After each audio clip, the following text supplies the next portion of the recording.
isi dari laporan ini akan menjawab tantangan-tantangan tersebut menggunakan berbagai teknik visualisasi menggunakan teknologi. Tujuannya adalah menyajikan data pemain sepak bola dalam bentuk visual yang lebih mudah dianalisis dan dipahami. Next. Oke, jadi landasan teorinya. Dan landasan teori visualisasi informasi dan statistik sepak bola.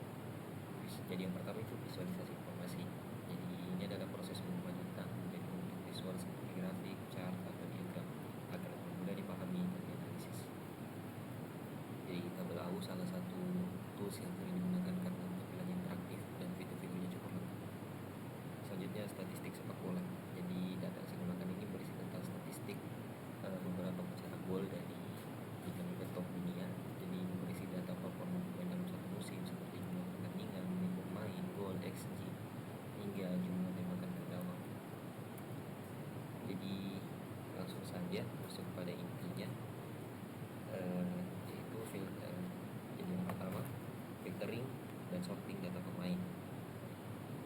Sebenarnya filtering adalah sebuah metode yang digunakan untuk menyaring data berdasarkan kriteria tertentu agar hanya data yang relevan yang ditampilkan.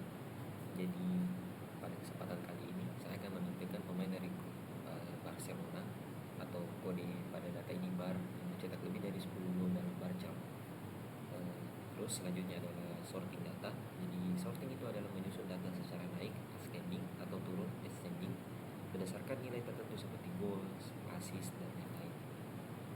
Selanjutnya filtering dan sorting adalah dua teknik dasar dalam visualisasi data. Dengan filtering kita dapat memfokuskan pada data yang relevan, sementara sorting kita mengurutkan data berdasarkan kriteria tertentu untuk melihat tren atau pola yang menarik. Selanjutnya hierarki dan grouping data pemain. Jadi pada bagian hierarki, jadi pada visualisasi data, hierarki merupakan struktur berlapis yang memungkinkan eksplorasi data dari level umum ke level yang lebih rinci. Misalnya, contohnya yang saya akan gunakan di sini yaitu saya akan menyusun data dari negara ke liga, ke klub, hingga ke pemainnya. Ini untuk mempermudah melihat kontribusi pemain dalam konteks negara dan klub. Jadi teknik selanjutnya adalah grouping. Grouping itu mengelompokkan data ke dalam kategori tertentu, seperti membagi pemain menjadi top scorer dan reguler. Selanjutnya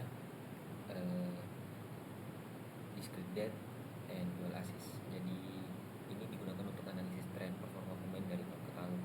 Jadi misalnya pada discrete depth itu jumlah gol setiap tahun divisualisasikan dalam bar chart untuk menunjukkan apakah performa pemain meningkat atau menurun setiap tahunnya.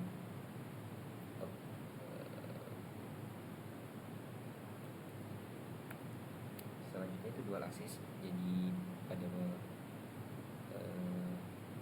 pemaparan kali ini saya memakai 5 pemain dengan menit bermain terbanyak, ditampilkan jumlah gol dan XG dalam satu grafik untuk membandingkan efisiensi mereka.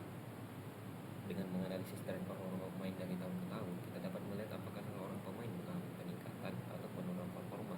Dual assist memungkinkan kita untuk membandingkan dua variabel berbeda dalam satu grafik. Selanjutnya, hubungan antara tembakan dan gol. Jadi scatter plot menampilkan hubungan antara shots dan gol dengan ukuran titik berdasarkan XG dan warna berdasarkan liga. Selanjutnya, jadi scatter plot adalah alat yang berguna untuk melihat hubungan antara dua variabel.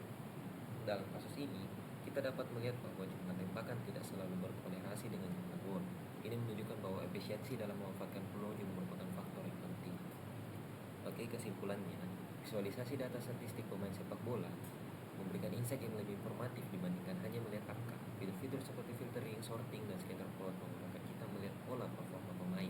Untuk analisis yang lebih lengkap, data saya sebaiknya dilengkapi dengan data assist, posisi pemain, atau data real time. Interpretasi grafik juga penting agar pembaca memahami maksud visualisasi.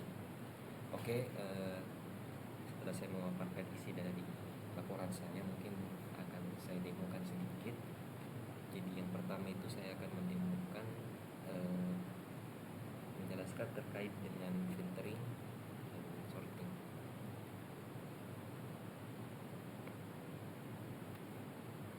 Jadi ini adalah soal filtering tadi, yang dimana saya akan menampilkan data pemain pemain-pemain di tim Barcelona yang mencetak gol lebih dari 10. Oke. Di sini datanya ada Antoine Griezmann, Lionel Messi, Mirko Artenucci dan Philippe Coutinho. Jadi yang pertama saya lakukan itu, saya akan yang pertama jadi player name itu disimpan di rows, terus kolom itu golnya, jumlah golnya, terus saya akan melakukan filter. Jadi yang di grup ini saya hanya akan mengambil karena sebelumnya kan ini kalau player name itu dia mengambil semua pemain yang ada di dalam data. Makanya player name ini kita filter berdasarkan klubnya. Jadi yang diambil hanya Barcelona. Terus goalsnya itu di filter, yang diambil itu hanya 10 pemain misalnya. Bukan 10 pemain, hanya 10 gol. Jadi kita pakai at least. Jadi karena dia 10, jadi kita ambil 11 di atas 10. Jadi makanya di sini 11. Oke. Ini tampilan data lengkapnya. Jadi Messi mencetak 131 gol, Philippe Coutinho 13 gol, Marco Antenucci 11 gol, Antoine Griezmann 50 gol. Oke. Selanjutnya mungkin saya akan membahas sorting. Jadi pada sorting ini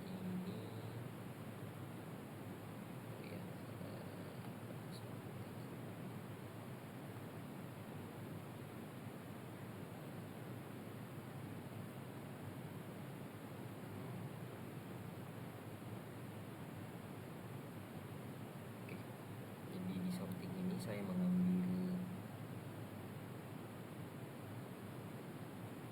mengambil 10 pemain dengan jumlah gol dari tiap liga. Jadi dengan jumlah gol terbanyak dari liga masing-masing. Oke. Ini ada Lionel Messi, Robert Lewandowski, Cristiano Ronaldo, Ciro Immobile, Luis Suarez, Pierre Emerick Aubameyang, Timo Werner, Thiago Aspas, Mauro Icardi, dan Andrea Belotti. Selanjutnya saya akan jelaskan tentang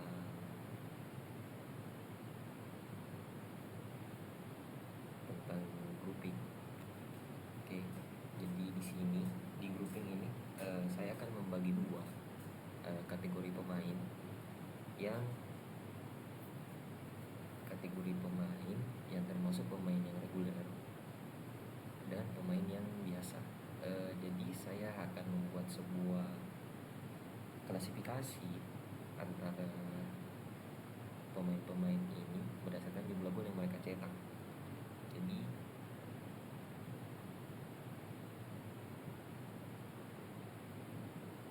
ini adalah klasifikasi yang saya buat, yang dimana apabila pemain tersebut mencetak lebih dari sama dengan 15 gol, maka dia akan termasuk sebagai top scorer. Jika tidak, maka dia akan masuk ke pemain reguler. Oke. Selanjutnya saya akan membahas tentang discrete depth. Jadi discrete depth ini dia menjelaskan tentang